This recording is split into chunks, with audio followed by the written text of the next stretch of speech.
Welcome back to Southwest Yard and Garden. I'm Curtis Smith. Today I'm in Alcalde. I'm at the NMSU Agricultural Science Center looking at some strawberry trials that Dr. Ron Walzer is conducting here, and he's learning a lot about strawberries for northern New Mexico. Yeah, we've got a trial here that's actually a new system of planting, particularly for the area. They've grown them like this in California and back east, in California extensively, back east to a lesser extent. But the main reason we planted these were planted about the middle of May of this year, and we'll get our first harvest next spring. But I wanted to look at some varieties, particularly eastern varieties, that again were bred for flavor and for disease resistance, as opposed to the California varieties that were bred for appearance and size. They want the big, pretty looking berries, but a lot of them don't taste very good. So these ought to taste really good. These will be excellent. They'll taste like strawberries. Aha. And we'll keep these in 3 years. The production is going to be tremendous on these. I expect to harvest well over 20 ton per acre. So on a quarter acre, which is a pretty small piece, you could harvest well over 12,000 pounds. Be a lot of strawberries, a lot of taste. That's a lot of strawberries, and for a local market, it's a tremendous potential for the small grower to grow them. We use our black plastic. Actually, it's the plastic mat, I guess, the woven plastic, and it'll last for 3 years. We have a drip tape underneath it. So that's the irrigation. That's so the irrigation system, is a drip system.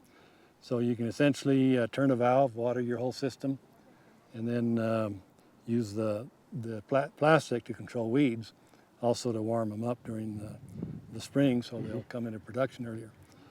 But we have 3 varieties here, and I don't know if we can see the Jewel. That's an eastern variety, developed, I believe that was developed in Minnesota.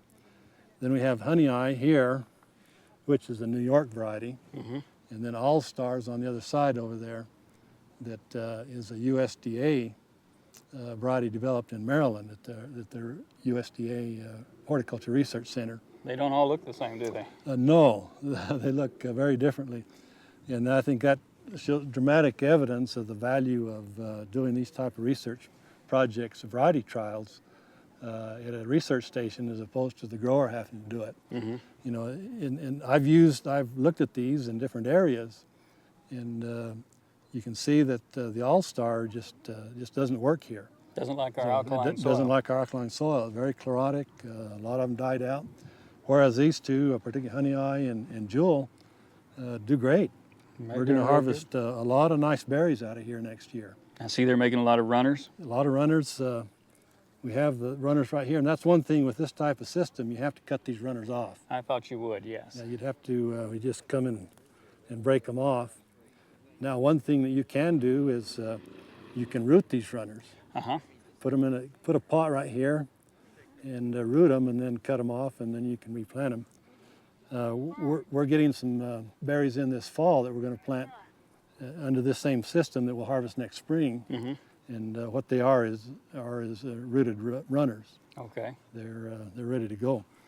But I don't know if we want to talk a little bit about the irrigation system over here. That'd be a good thing to look at because you've got to water them to grow them. Right. Well, this is our drip tape. This is actually a brand called T-tape. And we have about 20 pounds of pressure in this right now. We don't need that much. This is a low pressure system. Anywhere from 8 to 12 pounds is usually what we need. You can see the water's coming right out of this little emitter right here, and there's an emitter every 12 inches. You can buy it 8 inches or I think 18 and then 24 inches, but for strawberries or vegetable crops, I like this 12 inches. And it'll soak out here and water this whole area.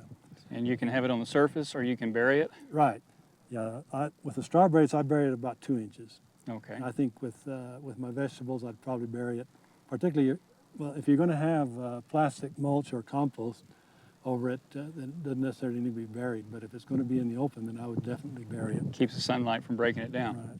And I see you've also got some sprinkler systems here. Yeah, we have some sprinkling systems. These are under tree sprinklers that I'm going to install when we install our organic fruit orchard. It'll all be installed with these under tree full coverage, I call them mini sprays or micro sprays. Okay. And we'll use it for both irrigation and for frost control in the spring. Okay. and they're extremely efficient. You need about 40 to 50 gallon per minute for frost control. Okay, well, Ron, some interesting things going on here. Thank you for showing it to us. Okay, you're welcome.